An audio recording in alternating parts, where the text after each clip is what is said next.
Seigneur, ta parole est grande, elle demeure à jamais.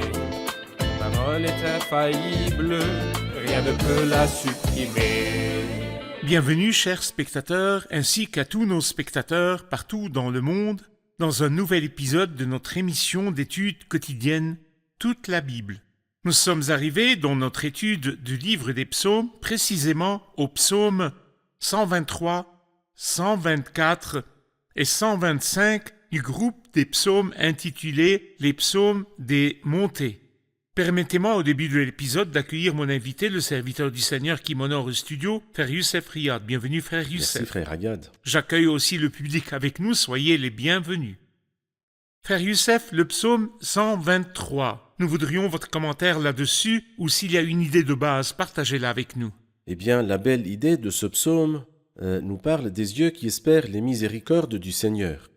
Et il dit « J'ai levé les yeux vers toi qui sièges dans le ciel. Oui, tout comme les yeux des serviteurs sont fixés sur la main de leur maître, et les yeux de la servante sur la main de sa maîtresse, ainsi nos yeux se tournent vers l'Éternel notre Dieu, jusqu'à ce qu'il nous fasse grâce, des yeux qui espèrent les miséricordes de Dieu. » Mais ici, il parle des yeux des serviteurs. Oui, tout comme les yeux des serviteurs sont fixés sur la main de leur maître et les yeux de la servante sur la main de sa maîtresse. Oui. Qu'en est-il de nous? Notre rôle, notre position à la lumière du Nouveau Testament, sont-elles la même position du serviteur? Lorsque nous lisons Galates chapitre 4, verset 1, il dit « Voici ce que je veux dire, aussi longtemps que l'héritier est un enfant, il ne diffère en rien d'un esclave, quoiqu'il soit le maître de tout. » Donc les croyants dans l'Ancien Testament étaient des fils ou plutôt des enfants de Dieu. Cependant, ils n'étaient pas du tout différents des serviteurs parce qu'ils n'avaient pas, jusqu'à ce temps-là, l'esprit d'adoption. Alors quant à nous, nous avons un privilège différent. Mais vous avez reçu un esprit d'adoption par lequel nous crions « Abba, Père ». Alors nous ne nous approchons pas par l'esprit des serviteurs. Vous n'avez pas reçu un esprit d'esclavage pour être encore dans la crainte, mais vous avez reçu un esprit d'adoption.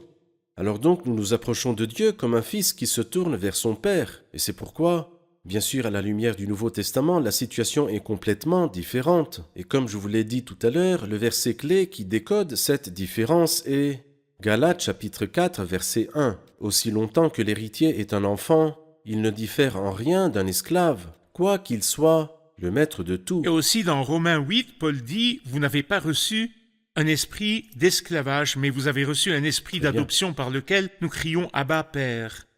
Ce qui attire mon attention, c'est qu'il dit « Fais-nous grâce, Éternel, fais-nous grâce, car nous n'en pouvons plus d'être méprisés. » Beaucoup de gens prient en disant au Seigneur « Fais-nous grâce ». Et nous entendons beaucoup dire ces paroles « Fais-nous grâce ». C'est bien que les gens demandent la grâce face aux détresses, aux problèmes et aux adversaires, mais la priorité est dans la prière et dans la demande de miséricorde. Pourquoi demandons-nous pitié? Eh bien, vous remarquez que dans les épîtres que l'apôtre Paul a écrites, ou d'autres apôtres aussi aux églises, il ne mentionne pas la miséricorde. L'Église ne demande pas la miséricorde. Cependant, dans les épîtres adressées aux individus, nous pouvons lire que la grâce et la miséricorde et la paix te soient données. Le croyant en tant qu'individu a sûrement besoin de miséricorde. Cependant, l'Église en tant qu'Église ne prie pas en disant « Aie pitié de nous », parce que la place de l'Église est dans les lieux célestes. Alors nous, en tant qu'Église, Dieu nous a ressuscités. Avec lui, il nous a fait asseoir dans les lieux célestes en Jésus-Christ. Mais en tant qu'individu, nous avons besoin de sa miséricorde. Sa miséricorde dans les circonstances difficiles que nous traversons, sa miséricorde en traitant avec nous. Ceci est bon, mais nous devons comprendre que nous avons joui de la miséricorde et nous avons besoin de la miséricorde et nous attendons la miséricorde finale, comme il dit dans l'épître de Jude, en attendant le jour où la compassion de notre Seigneur Jésus-Christ sera manifestée pour la vie éternelle. Demander grâce face au péché et à l'autorité de Satan prime dans la demande de grâce face aux adversaires. Bien sûr. C'est-à-dire si quelqu'un a des ennemis humains, avant de dire « Aie pitié de moi » face à eux, il doit crier au Seigneur d'abord et demander la miséricorde face au péché. C'est vrai. « Ô Dieu, fais-moi grâce conformément à ta bonté. » À la fin du psaume, il dit « Nous en avons plus qu'assez des moqueries des orgueilleux, du mépris des hautains. » Il a dit les moqueries des orgueilleux et le mépris des hautains, et nous en avons plus qu'assez. Qui voyez-vous? Oui, eh bien, comme nous l'avons déjà dit, que les psaumes des montées ou les chants des montées, nous voyons que le premier psaume de chaque groupe, formé chacun de 3 psaumes, nous parle de la détresse, et je pense que la détresse est très claire ici. Quand il dit « Fais-nous grâce, Éternel, fais-nous grâce », car nous n'en pouvons plus d'être méprisés, et il ajoute « Nous en avons plus qu'assez des moqueries des orgueilleux, du mépris des hautains, mais il y a une autre satiété très proche qui nous attend, dont nous lisons aussi dans les psaumes, dans le psaume 17. « Quant à moi, couvert de justice, je te verrai dès Je me le réveil. rassasierai. Je me rassasierai de ton image. » Alors donc, maintenant, il est très possible que les gens qui sont orgueilleux, qui sont hautains, nous rassasient de mépris. Oui, nous souffrons maintenant, mais très très bientôt, tout cela va finir, et nous oublierons nos peines ici et nos souffrances ici, quand nous serons rassasiés, quand nous nous réveillerons à la ressemblance de Dieu. Il est bon que le Seigneur nous donne une compensation ici, car celui qui est rassasié du mépris des hautains peut être rassasié de la face du Seigneur jusqu'à ce qu'il le voie face à face au ciel. Je te verrai face Quand à mon face. cœur est agité par une foule de pensées, tes consolations me rendent la joie. Nous allons prendre une pause pour revenir à une question du public. Chers spectateurs, je vous retrouve après la pause. Ne quittez pas. Nous lisons dans le verset 3 du psaume 123 ce qui suit. « Fais-nous grâce, Éternel, fais-nous grâce, car nous n'en pouvons plus d'être méprisés. » Les fils de l'ancien peuple étaient sans cesse méprisés par le monde, et les voilà qui reviennent à Jérusalem en demandant la miséricorde de Dieu, sachant qu'ils sont des pécheurs et qui ont besoin de sa miséricorde. Ils regardent vers le haut, vers celui qui habite les cieux. Chers frères, je me demande si nous aussi nous regardons en ces jours dans la même direction.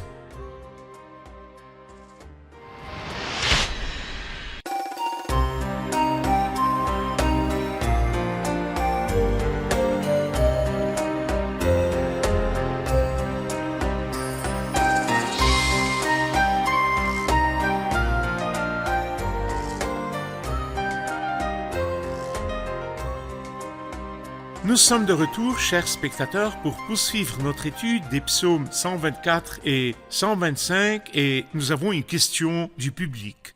Une question? Dans le psaume 124, verset 1, « Si l'Éternel n'avait pas été pour nous, n'est-il pas mieux de dire « Si l'Éternel n'est pas pour nous » Il dit « Si l'Éternel n'avait pas été pour nous » parce qu'il évoque un incident qui s'est passé avec eux au passé.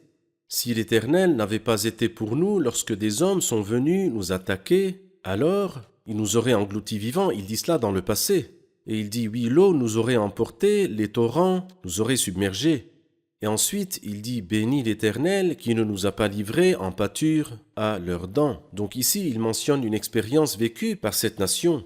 Et je pense qu'il ne s'agit pas seulement de cette nation quand elle arrive finalement à la terre promise dans le futur. Mais également, l'Église n'a pas du tout une moindre expérience de la fidélité de Dieu qui a eu lieu dans le passé, c'est-à-dire que l'Église a maintenant 2000 ans. Combien d'ennemis jusqu'à ce jour se sont levés contre l'Église de Dieu? Mais la promesse du Christ, avant que l'Église ne soit construite, qu'il allait la construire, et que les portes du séjour des morts ne l'emporteront pas sur elle, pour la simple raison que Dieu était pour nous, et il est toujours pour nous, et il demeurera pour nous jusqu'à la fin.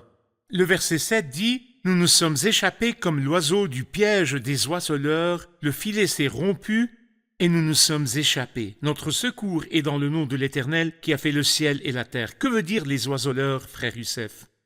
Prophétiquement, si nous considérons ces paroles prophétiques pour cette nation, il y a 3 parmi les plus dangereux oiseleurs que l'histoire a connus. Ils ne sont pas encore là, mais il ne viendra personne comme eux, à savoir la bête et le prétendu prophète et l'Assyrien. Et ces 3 personnages vont s'allier contre cette nation, dont il dit dans un psaume précédent, « Ne livre pas aux bêtes la vie de ta tourterelle, n'oublie pas définitivement le sort des malheureux qui t'appartiennent. » En ce qui nous concerne, à nous, nous n'avons pas d'ennemis corporels, mais nous avons des ennemis spirituels.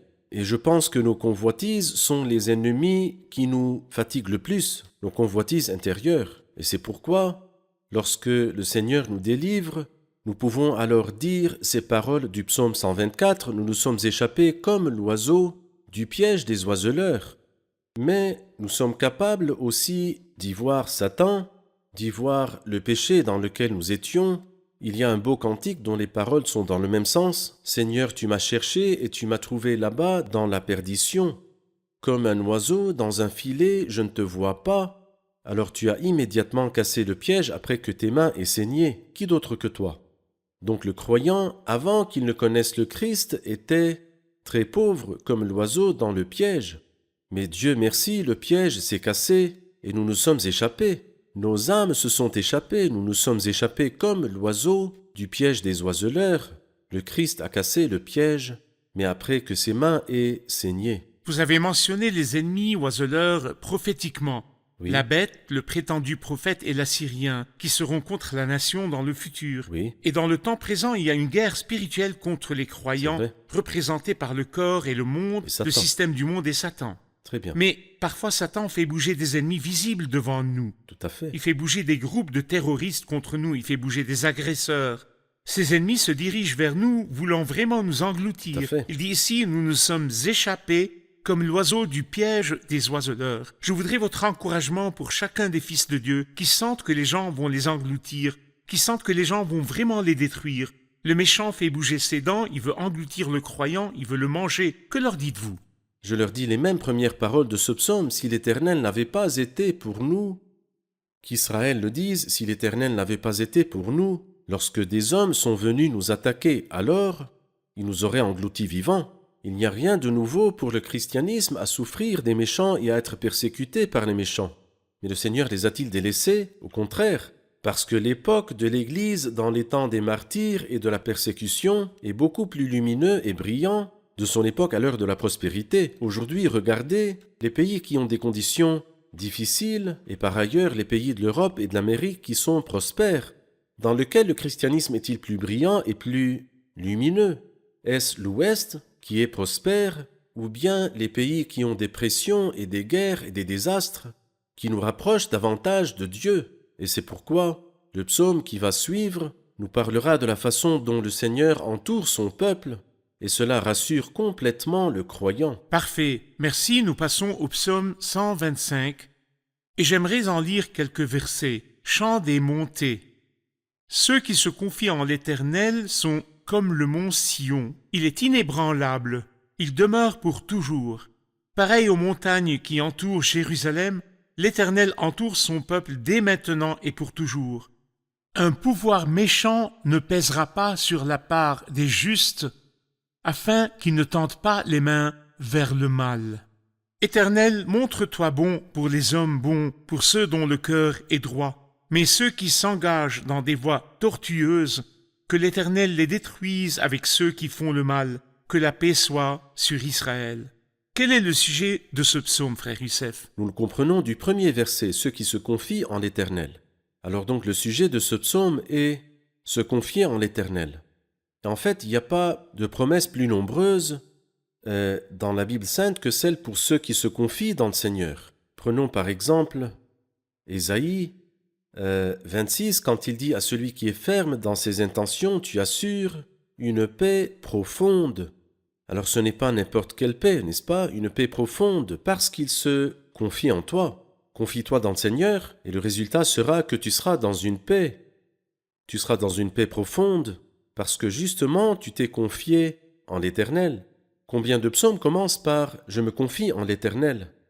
En fait, beaucoup de psaumes parlent de cette même idée. Et ici, le psalmiste dit dans le verset 1, « Ceux qui se confient en l'Éternel sont comme le mont Sion, il est inébranlable, il demeure pour toujours. » Se confier dans le Seigneur fortifie le cœur. C'est vrai. Verset 2, pareil aux montagnes qui entourent Jérusalem, l'Éternel entoure son peuple dès maintenant et pour toujours. Le fait que le Seigneur entoure son peuple dans toutes les époques. Donnez-nous un exemple biblique qui nous montre comment le Seigneur entoure son peuple, entoure le saint, entoure la communauté. Alors, par exemple, le livre de Job, au chapitre 1, dans le verset 10, « Lorsque Satan, notre grand ennemi, s'est tenu contre nous devant Dieu, et puis Dieu lui demande, « As-tu remarqué mon serviteur Job, il n'y a personne comme lui sur la terre, c'est un homme intègre et droit, il craint Dieu et se détourne du mal. Par quoi le diable haineux et envieux a-t-il répondu? Nous tirons une leçon de ce qu'il a dit. Sa réponse était ridicule, mais nous pouvons en apprendre une belle chose. Il lui dit, dans Job 1, verset 10, « Ne l'as-tu pas entouré par ta protection? Lui et sa famille, et tout ce qui lui appartient, ne l'as-tu pas entouré? Comme s'il dit, j'essaye. de trouver une brèche à droite, à gauche par laquelle je puisse entrer. Tu fais une clôture autour de lui. Alors cela ne remplit-il pas le cœur de paix et de tranquillité? Dans le psaume 34, nous trouvons aussi un beau verset. L'ange de l'Éternel campe autour de ceux qui le craignent et il les arrache au danger. Et ceci nous ramène vers le jour où le roi Aram envoya ses forces spéciales pour enlever Élisée. Puis le serviteur d'Élisée est sorti et fut troublé lorsqu'il a trouvé que des armées sont venues arrêter son maître Élisée. Donc il est rentré chez lui peut-être avant d'acheter le petit déjeuner, il était bouleversé. Mais Élisée ne l'était pas, car il connaissait son Dieu, et il a prié le Seigneur d'ouvrir les yeux du serviteur. Quand le serviteur ouvrit les yeux, il vit la montagne, plein de chevaux de feu et des chariots de feu, et tout cela entourait Élisée. C'est là l'image du croyant qui est sous la protection de son Dieu. Le Seigneur l'entoure de partout, et l'ange du Seigneur tourne autour de lui. De qui serait-il effrayé ou bouleversé? C'est pourquoi l'idée d'avoir peur et d'être troublé des méchants, oui, il y a certainement des méchants, et il y a des gens qui veulent nous engloutir vivants, mais que le Seigneur soit loué, lui qui ne nous a pas livrés en pâture à leurs dents. Il ne redoute pas les mauvaises nouvelles. Ni les nouvelles, ni les méchants ne C'est peuvent vrai. ébranler un croyant qui met sa confiance en Dieu. à fait. Nous allons prendre une pause puis revenir pour prendre une question du public. Chers spectateurs, nous nous retrouverons après la pause. Ne quittez pas.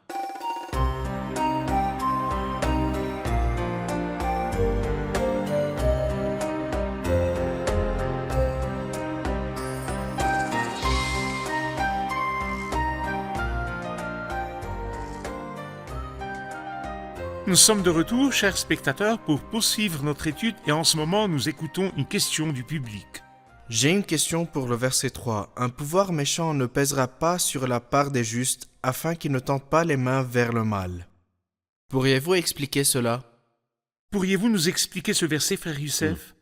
Le bâton des méchants est pour prendre en possession la part des justes. Dans le livre d'Ésaïe, au chapitre 14, il dit « L'Éternel a brisé le bâton des méchants, le gourdin des dominateurs. » Et là, il parlait du roi de Babylone, dont le bâton a pesé sur la part des hommes justes à Juda, et avant lui, au temps d'Ézéchias, il y avait l'Assyrien qui voulait faire peser son bâton sur la part des justes.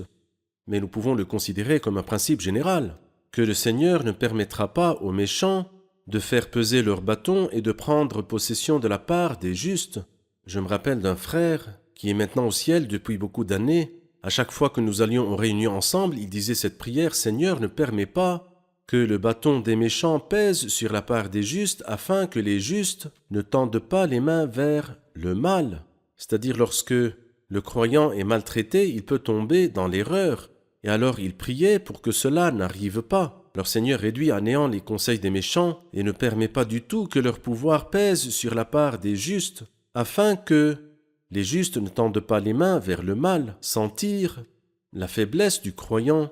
Tout comme l'a dit Agur, fils de Jaquet, ne me donne ni pauvreté, ni richesse, pourquoi pas la pauvreté, pour ne pas être vraiment tenté de voler et de profaner le nom de Dieu, ou, pourquoi pas la richesse, eh bien pour que la satiété et la suffisance ne me poussent à nier le Seigneur. Connaissant sa faiblesse, il dit « Seigneur, ne permets pas que je sois tenté, s'il te plaît. » Frère Youssef, c'est très encourageant pour moi de savoir qu'il ne pèse pas, c'est-à-dire que le Seigneur permet parfois que le bâton des méchants atteigne sur la part des justes, mais il ne lui permettra pas de peser, c'est-à-dire qu'il permet aux méchants de nous approcher, mais aussi longtemps que les choses continuent ainsi, il en mettra certainement une limite. Parfait. Il a permis à l'Assyrien ou au royaume de Babylone ou à Mède ou aux Perses de s'approcher du peuple de Dieu et le leur a livré, mais il doit y mettre fin pour que le bâton ne pèse pas sur bien. la part des justes. Très bien. Les paroles à la fin du psaume disent « Éternel, montre-toi bon pour les hommes bons, pour ceux dont le cœur est droit, mais ceux qui s'engagent dans des voies tortueuses, que l'Éternel les détruise avec ceux qui font le mal.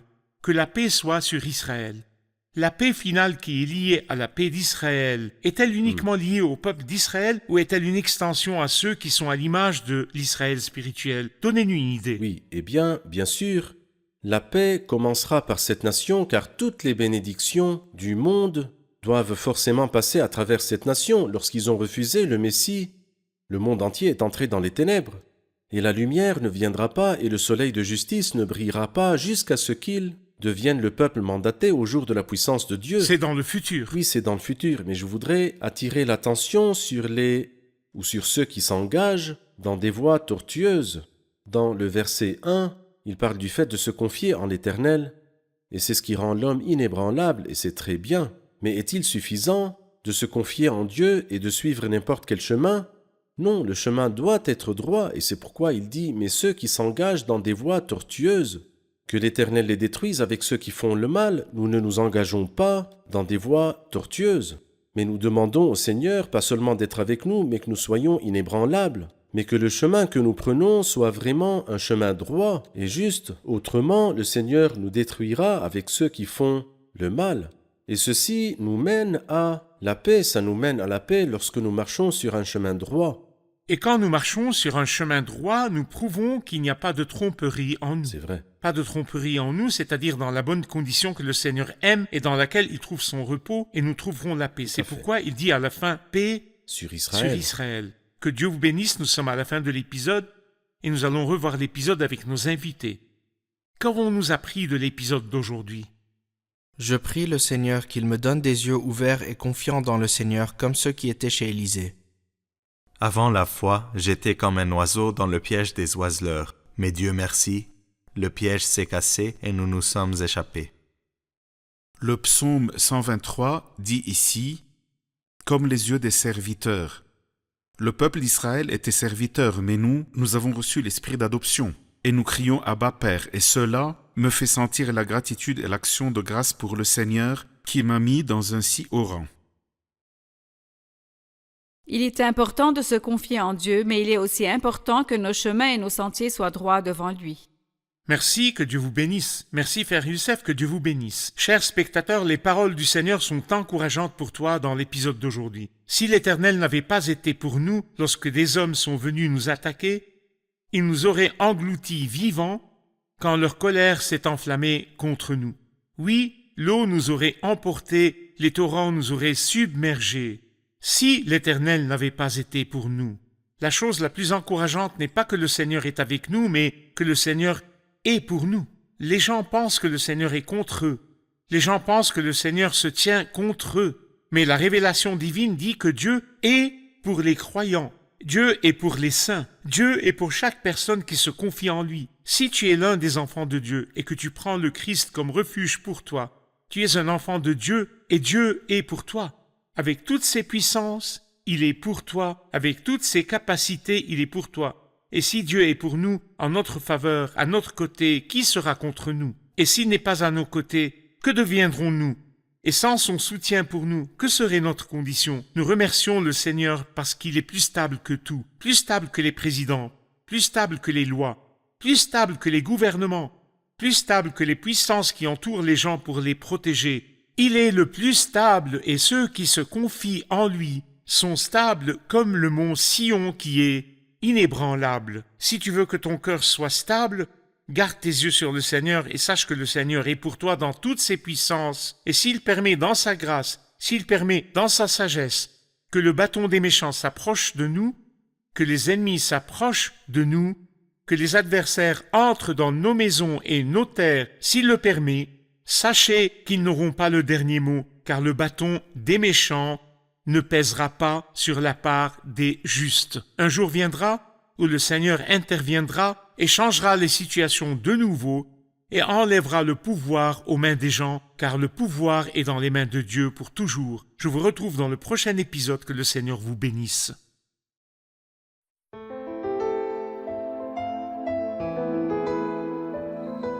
Seigneur, ta parole est grande, elle demeure à jamais. Ta parole est infaillible, rien ne peut la supprimer.